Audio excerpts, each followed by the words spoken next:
تیرے اعمال ایسے ہو جہاں میں نام ہو جائے، تیرے اعمال ایسے ہو جہاں میں نام ہو جائے، تیرا ہر لفظ امت کے لیے پیغام ہو جائے۔ بنا کردار کو ایسا جو منزل تک پہنچ جائے، بنا کردار کو ایسا جو منزل تک پہنچ جائے کہ تجھ کو غیر دیکھے قائل اسلام۔ رب العزت کا شکر ادا کریں کہ اس نے ہمیں اور آپ کو اس کائنات میں انسان بنا کر پیدا کیا، لیکن کیسے؟ اللہ فرماتا ہے یا ایھا الناس، اے لوگوں۔ قرآن مقدس کے اندر جہاں جہاں یا ایھا الناس آیا ہے، وہاں اللہ رب العزت پوری انسانیت سے مخاطب ہے۔ حضرت آدم علیہ السلام سے لے کر قرب قیامت جو آخری بچہ پیدا ہوگا، سب سے مخاطب ہے، چاہے وہ کہیں کے بھی رہنے والے ہوں، چاہے وہ کسی بھی مذہب کے ماننے والے ہوں، چاہے وہ کسی بھی رنگ و نسل سے تعلق رکھتے ہوں، ساری انسانیت سے اللہ مخاطب ہوتا ہے جہاں قرآن میں یا ایھا الناس آتا ہے۔ لیکن جہاں پر یا ایھا الذین آمنوا آتا ہے، وہاں اللہ صرف مسلمانوں سے مخاطب ہوتا ہے۔ لیکن یہاں یا ایھا الناس اللہ ساری انسانیت سے مخاطب ہے، ان لوگوں سے بھی جو ہم سے پہلے دنیا سے جا چکے، ان لوگوں سے بھی جو اس وقت دنیا میں موجود ہیں، اور ان لوگوں سے بھی جو قیامت تک آنے والے ہیں۔ ساری انسانیت سے مخاطب ہو کر اللہ کہتا ہے یا ایھا الناس، اے لوگوں، انا خلقناکم من ذکر وانثی، بے شک ہم نے تمہیں ایک مرد اور ایک عورت سے پیدا کیا، ایک ماں باپ سے پیدا کیا۔ اللہ سارے انسانوں کو مخاطب کر کے کہہ رہا اے لوگوں، تم سارے لوگوں کو، خواہ تم کوئی بھی ہو، کہیں کی بھی رہنے والے ہو، کسی بھی رنگ و نسل سے تعلق رکھتے ہو، کسی بھی ذات برادری سے تم تعلق رکھتے ہو، تم سارے کے سارے لوگوں کو ہم نے ایک ماں باپ سے، ایک مرد اور ایک عورت سے پیدا کیا۔ اس کے بعد کیا کیا؟ وَجَعَلْنَاكُمْ شُعُوبًا وَقَبَائِلَ، اور ہم نے تمہارے لیے قبیلے بنائے، برادریاں بنائی، ذات پات بنائے، قومیں بنائی۔ یعنی اللہ نے ہمیں قوموں میں، قبائل میں، ذات برادری کے اندر بانٹ دیا۔ مقصد کیا تھا؟ لِتَعَارَفُوا، تاکہ تم آپس میں ایک دوسرے کو پہچان سکو، تمہارا نسب معلوم ہو سکے کہ تمہارا تعلق کہاں سے ہے۔ لیکن جب تم نسب کے آخری درجے پر پہنچو گے، تم سارے لوگوں کا نسب ایک ہے اور وہ آدم اور حوا ہے۔ اب وہ لوگ جو ذات برادری کو لے کر اپنے آپ کو بڑا سمجھتے ہیں اور دوسروں کو ذلیل و حقیر سمجھتے ہیں، وہ کہتے ہیں میں اعلیٰ ہوں، میں افضل ہوں، اور سامنے والا آدمی حقیر ہے، ذلیل ہے، کیونکہ وہ چھوٹی برادری کا ہے، میں بڑی برادری سے تعلق رکھتا ہوں۔ تو انہیں معلوم ہونا چاہیے کہ ذات برادری کو لے کر اپنے آپ کو افضل سمجھنا، دوسرے کو حقیر سمجھنا، یہ سراسر غلط ہے۔ کیونکہ ذات برادری کی وجہ سے کوئی آدمی اللہ کی نظر میں بڑا نہیں ہو سکتا، کیونکہ جب ذات برادری کے تعلق سے ہم لوگوں پر نظر ڈالیں گے اور لوگوں کے حسب و نسب کو دیکھیں گے، جب نسب کے آخری انتہا پر پہنچیں گے تو سارے لوگوں کا نسب ایک ہی ہے اور وہ آدم اور حوا ہے۔ لیکن اللہ کے نزدیک عزت والا کون ہے، اکرام والا کون ہے، شرافت والا کون ہے، بزرگی والا کون ہے، تقدس والا کون ہے؟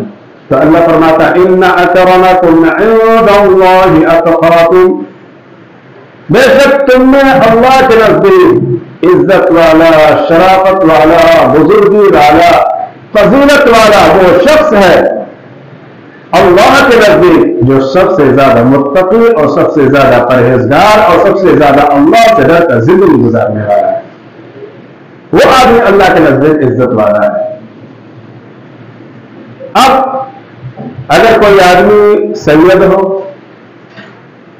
لیکن اس کی زندگی تقوی والی، پرہیزگاری والی زندگی نہ ہو، بلکہ اس کی زندگی شیطانوں والی ہو، وہ نمازیں نہیں پڑھتا ہو، وہ رمضان المبارک کے مہینے میں روزے نہ رکھتا ہو، وہ جھوٹ بولتا ہو، غیبت کرتا ہو، وہ شراب پیتا ہو، وہ جوا کھیلتا ہو، وہ زناکاری کے اڈے پر جاتا ہو، تو یہ ساری خرابیاں اس کے اندر موجود ہو اور آدمی اپنے آپ کو شیخ بتائے، سید بتائے، پٹھان بتائے، تو ان کے یہ بتانے سے وہ عزت والے بھی ہوں گے. کیونکہ عزت والا ہونے کے لیے اللہ نے بتا دیا کہ اس کی زندگی میں تقویٰ ہونا چاہیے، اس کی زندگی میں پرہیزگاری ہونا چاہیے. ایک آدمی دنیا میں جس کو چھوٹی کاسٹ کا لوگ سمجھتے ہیں لیکن وہ متقی ہے، وہ پرہیزگار ہے، وہ اللہ کے حکموں پر چل کر زندگی گزارنے والا ہے، تو یہ آدمی اللہ کے نزدیک عزت والا ہے. لیکن ایک آدمی جو اپنے آپ کو اعلیٰ نسب والا بتا رہا ہے لیکن اس کی زندگی شیطان والی ہے، تو وہ اللہ کے نزدیک عزت والا نہیں ہے. اللہ کے رسول صلی اللہ علیہ وسلم صحابہ کرام کے ساتھ تشریف فرما ہے. اچانک ایک شخص سامنے سے گزرتا ہے. اللہ کے رسول نے صحابہ سے پوچھا، اے میرے صحابہ، تم لوگ ہمیں بتاؤ یہ سامنے والا آدمی جو جا رہا ہے وہ تمہارے نزدیک کیسا ہے؟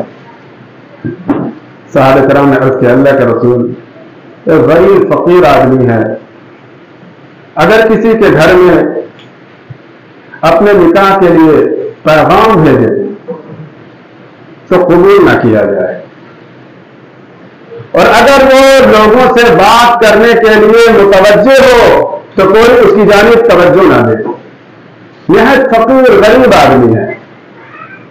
اللہ کے رسول صلی اللہ علیہ وسلم یہ سن کر خاموش ہو گئے. تھوڑی دیر کے بعد ایک اور شخص گزرا. اللہ کے رسول نے فرمایا کہ اس شخص کے بارے میں تمہاری کیا رائے ہے؟ تو صحابہ کرام نے فرمایا، اللہ کے رسول امیر و کبیر آدمی ہے، اگر کسی کے یہاں یہ اپنے نکاح کا پیغام دے تو قبول کر لیا جائے، اگر وہ لوگوں سے بات کرے تو لوگ اس کی جانب متوجہ ہو جائیں. تو اللہ کے رسول صلی اللہ علیہ وسلم نے صحابہ کرام سے مخاطب ہو کر فرمایا کہ اس دوسرے والے سے اگر پوری دنیا بھر جائے تو پھر بھی وہ پہلا والا شخص جو تمہاری نظر میں فقیر تھا کہ کہیں رشتہ دے تو رشتہ قبول نہ کیا جائے، اگر کہیں بات کرے تو لوگ اس کی جانب متوجہ ہو جائیں، اس کا مقابلہ نہیں کر سکتے. تو معلوم یہ ہوا اللہ کے ہاں حسب و نسب نہیں چلتا، بلکہ اللہ کے ہاں عمل چلتا ہے، اللہ کے ہاں پرہیزگاری چلتی ہے. حضرت فاطمہ الزہرا رضی اللہ تعالیٰ عنہ کا انتقال ہو گیا. جب آپ کا جنازہ قبر میں ڈالا جا رہا تھا تو ایک صحابی جن کا نام حضرت ابو ذر رضی اللہ عنہ ہے، انہوں نے قبر کے اندر منہ ڈال کر کہا، اے قبر، تجھے معلوم ہونا چاہیے کہ آج ہم کس کو تیرے حوالے کر رہے ہیں. یہ پیغمبر کی بیٹی ہے، یہ حضرت علی کرم اللہ وجہہ کی بیوی ہے، یہ حضرات حسنین کریمین کی اماں جان ہیں، یہ خاتون جنت ہیں، ان کے ساتھ معاملہ اچھا رکھنا. روایت کے اندر آتا ہے کہ اس قبر کے اندر سے واپسی میں جواب آیا، وہ دیوانے وہ پروانے، یہ قبر ہے کوئی تخت شہنشاہی نہیں، یہ قبر ہے کوئی ایوان صدر نہیں، یہ قبر ہے دنیا کا کوئی مکان نہیں، یہاں یہ بتانے کی ضرورت نہیں کہ بیٹی کس کی ہے، یہ بتانے کی ضرورت نہیں کہ بیوی کس کی ہے، یہ بتانے کی ضرورت نہیں کہ ماں کس کی ہے، اور نہ ہی یہ بتانے کی ضرورت ہے کہ اس کا کفن کیسا ہے، نہ ہی یہ بتانے کی ضرورت ہے کہ یہ جنازہ جھوپڑے سے آیا ہے یا محل سے آیا ہے۔ یہاں اعمال دیکھے جاتے ہیں، یہاں نیکیاں دیکھی جاتی ہیں۔ اگر اعمال اچھے ہیں تو ہمارا سلوک کے ساتھ اچھا ہوگا، اور اگر اعمال برے ہیں تو دبوچ دیے جائیں گے، ہلاک کر دیے جائیں گے۔ اگر اعمال برے ہیں تو نوح علیہ السلام کی بیوی ہی کیوں نہ ہو، اگر اعمال برے ہیں تو نوح علیہ السلام کا بیٹا ہی کیوں نہ ہو، اگر اعمال برے ہیں تو نوح علیہ السلام کی بیوی ہی کیوں نہ ہو، اگر اعمال برے ہو تو حضرت ابراہیم علیہ السلام کے ابا ہی کیوں نہ ہو، اور اگر اعمال برے ہو تو ہمارے نبی خاتم النبی جناب محمد رسول اللہ صلی اللہ علیہ وسلم کے چچا ہی کیوں نہ ہو، سب کے سب ہلاک کر دیے جائیں گے۔ تو میرے عزیز دوستوں، اللہ کے رسول صلی اللہ علیہ وسلم مدینہ منورہ کے بازار میں تشریف لے جا رہے ہیں۔ آپ نے دیکھا وہاں ایک غلام بیچا جا رہا تھا، اور وہ غلام کہہ رہا تھا جو شخص مجھے خریدے اس سے میری ایک شرط ہے، وہ شرط یہ کہ وہ مجھے اللہ کے رسول صلی اللہ علیہ وسلم کے پیچھے پنجگانہ نمازیں ادا کرنے سے نہ روکے۔ فرمایا ایک آدمی نے اسے خرید لیا، کچھ دنوں کے بعد وہ غلام بیمار پڑ گیا، اللہ کے رسول صلی اللہ علیہ وسلم اس غلام کی عیادت کے لیے حاضر ہوئے۔ کچھ دنوں کے بعد اسی بیماری میں مبتلا ہو کر اس غلام کا انتقال ہو گیا، اور اللہ کے رسول صلی اللہ علیہ وسلم اس کے جنازے میں شریک ہوئے، اس کی کفن دفن میں شریک ہوئے۔ اسی وقت کچھ لوگوں نے اس غلام کے بارے میں کچھ بولنا شروع کیا، یہ تو غلام تھا وغیرہ ذالک۔ اسی پر قرآن کی آیت کا ایک ٹکڑا نازل ہوا، ان اکرمکم عند اللہ اتقاکم، اے لوگوں اللہ کے نزدیک تم میں سے عزت والا وہ ہے جو متقی ہے، پرہیزگار ہے، جس کے اعمال اچھے ہیں، وہ عزت والا ہے۔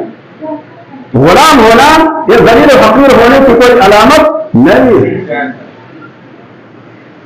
تو میرے عزیز دوستو، کہنے کا مقصد یہ ہے کہ اللہ نے ساری انسانیت کو ایک ماں باپ سے پیدا کیا، پھر ان کو قوموں میں، ذات میں، برادریاں میں بانٹ دی۔ مقصد یہ تھا کہ ایک دوسرے کو لوگ پہچان سکیں، ایک دوسرے کی شناخت کر سکیں۔ لیکن اگر کوئی شخص ذات برادری کو لے کر اپنے آپ کو اعلیٰ سمجھتا ہے اور دوسرے آدمی کو ذلیل حقیر سمجھتا ہے تو اسے سمجھنا چاہیے کہ حسب و نسب کے جب ہم آخری درجے پر پہنچتے ہیں تو ساری انسانیت کا نسب ایک ہے، اور وہ حضرت آدم اور حوا ہے۔ دنیا کے سارے انسان، خواہ وہ کسی رنگ و نسل سے تعلق رکھتے ہوں، خواہ وہ کسی بھی علاقے سے تعلق رکھتے ہوں، خواہ وہ کسی بھی ذات برادری سے تعلق رکھتے ہوں، سب کے ماں باپ ایک ہیں، وہ آدم اور حوا ہے۔